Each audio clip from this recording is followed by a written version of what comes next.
انسان ایک کہکے کی طرح ہے، اللہ تعالیٰ کا نور اس کی روشنی ہوتی ہے۔ ہر انسان کے اندر اللہ تعالیٰ بستا ہے۔ اللہ تعالیٰ فرماتا ہے کہ میں تمہارے اندر ہوں، تم مجھے دیکھتے کیوں نہیں؟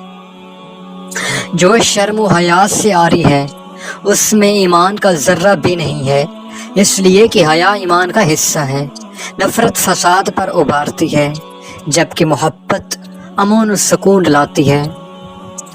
گو کہ خاموش رہنا بھی عبادت ہے، لیکن حق بات پر خاموش رہنا سب سے بڑی منافقت ہوتی ہے۔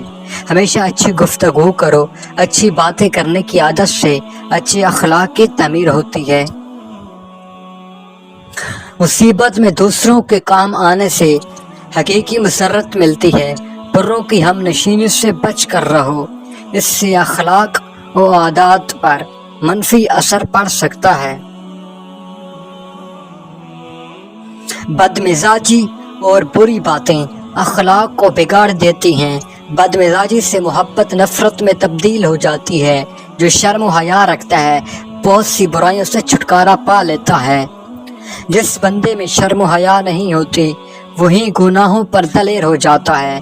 جو ایثار اور قربانی کا جذبہ رکھتے ہیں وہی مصیبت کا ڈٹ کے مقابلہ کرتے ہیں اور دوسروں کی مدد کے لیے پہلی صف میں کھڑے ہوتے ہیں۔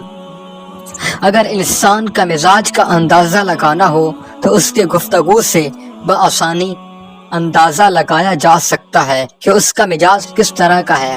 اچھے اور عمدہ سے عمدہ لباس پہننے میں شرعی اعتبار سے کوئی حرج نہیں۔ اللہ کے نزدیک اصل اہمیت دل اور ذہن کو حاصل ہے، لباس کو نہیں۔